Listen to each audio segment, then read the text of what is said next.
You grew up hungry. Not the kind of hungry that skips a meal, the kind that follows you to school, sits next to you in class, and walks you home through the red dirt streets of Rio Negro, Colombia. Your mother was a school teacher. Your father herded cattle on other people's land. You watched them work themselves into the ground and still come up empty. You decided early on that you were never going to live like that. You were smart. Everyone said so. Quick with numbers, quicker with people. You could read a room before you walked all the way into it. You could charm a stranger into trusting you within minutes. These were gifts, and like most gifts, they could be used for anything. At 15, you were stealing headstones from cemeteries, sanding off the names, and reselling them to grieving families. Small operation, low risk. You had no guilt about it. Guilt was a luxury for people who had enough to eat. By 17, you were moving contraband cigarettes, fake lottery, tickets, small-time hustles on the streets of Medellin. You were learning the architecture of the underground economy. Who controlled what? Who paid whom? Where the cracks in the system were wide enough to walk through. You weren't just surviving anymore. You were studying. Then you met the men who moved cocaine. At the time, cocaine was not what it would become. It was a product looking for a market. The Americans wanted it.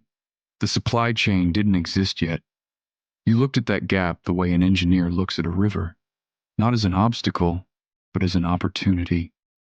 You saw a bridge that hadn't been built yet, and you decided you were going to build it. You started small, bribing airport officials, embedding product in food shipments, in clothing, in the soles of shoes. You paid attention to every detail. When something failed, you didn't panic. You adjusted. You were 22 years old and already running circles around men twice your age. The Medellin cartel wasn't born in a boardroom. It was built in back alleys, through handshakes and threats, through favors extended and debts collected. The money came fast, faster than you knew what to do with it. You buried it in fields. You stashed it in warehouses. You handed it out in neighborhoods where people had nothing. And overnight, you became something more than a criminal.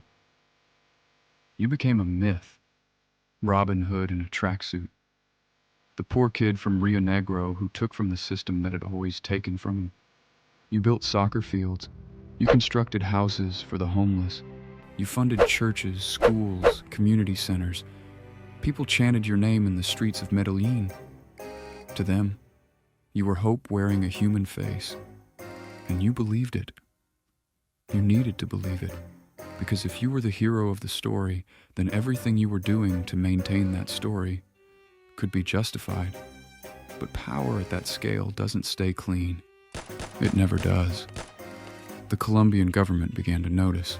Journalists started asking questions. Judges started building cases. You responded the way you always had, with a choice.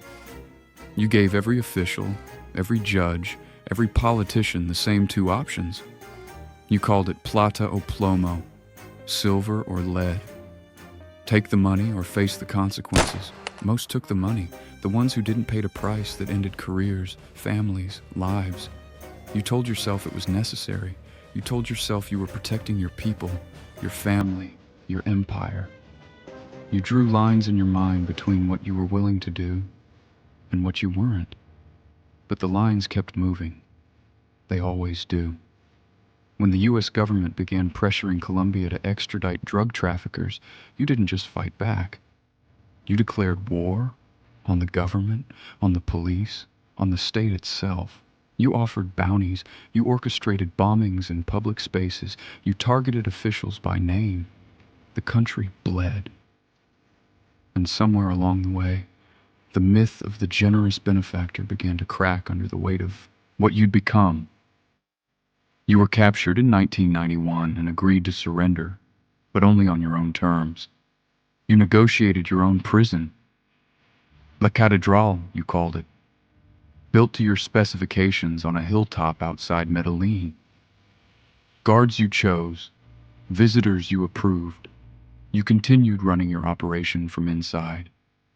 You held meetings, made calls, settled disputes. The Colombian government had put you in a cage, but you had designed the cage yourself.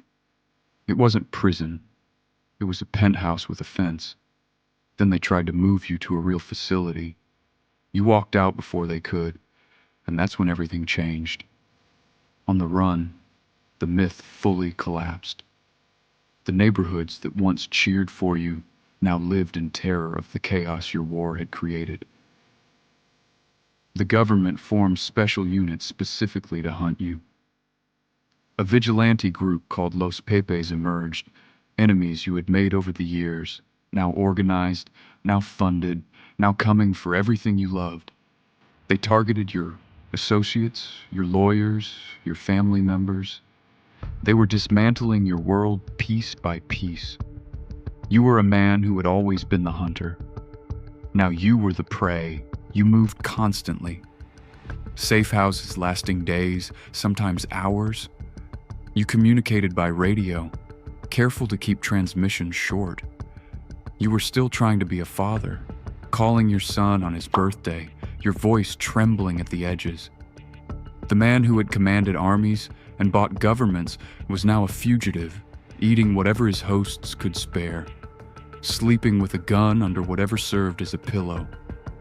The Search Block, Colombia's elite hunting unit, worked with American intelligence. Every transmission was a risk. Every call, every radio signal gave them a few more seconds to triangulate your position.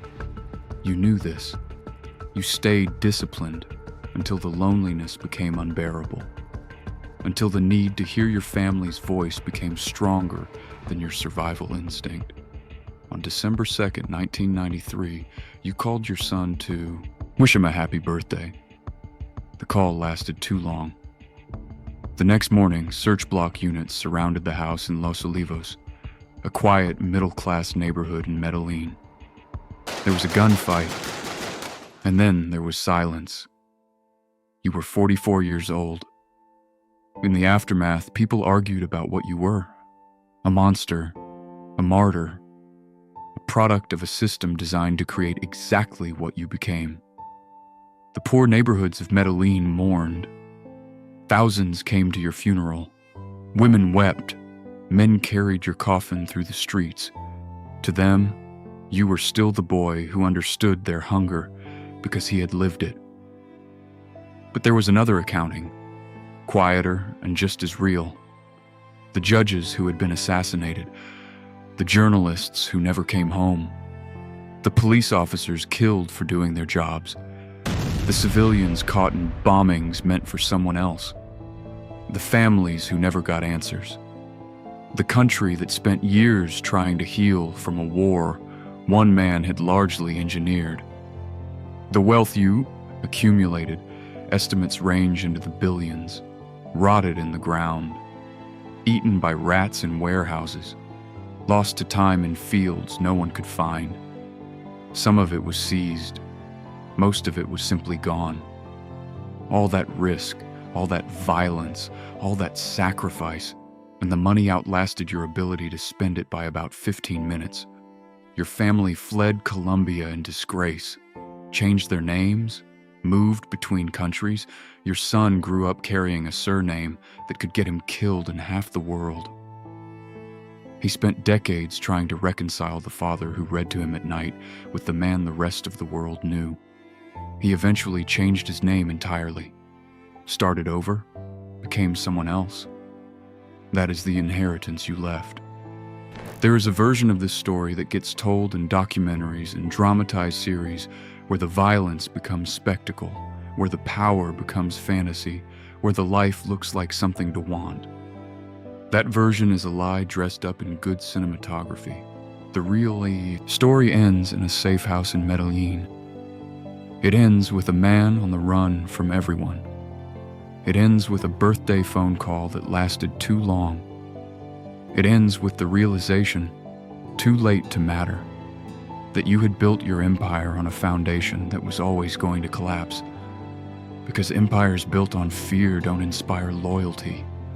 They only delay betrayal. The people who worked for you didn't love you. They were afraid of you. The moment you couldn't protect them anymore, they pointed the way to that safe house without hesitation.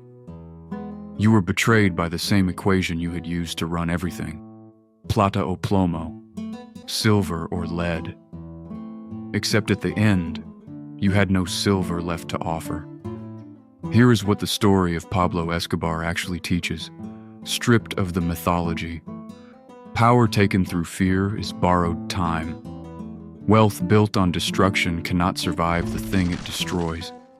And the legacy you leave behind is not the soccer fields or the houses you built. It is the lives you ended, the institutions you corrupted, the country you left bleeding, the son who had to erase your name just to have a life. You grew up hungry, and you decided the world owed you something. Maybe it did, but the debt you collected and the debt you left behind were never going to balance. They never do.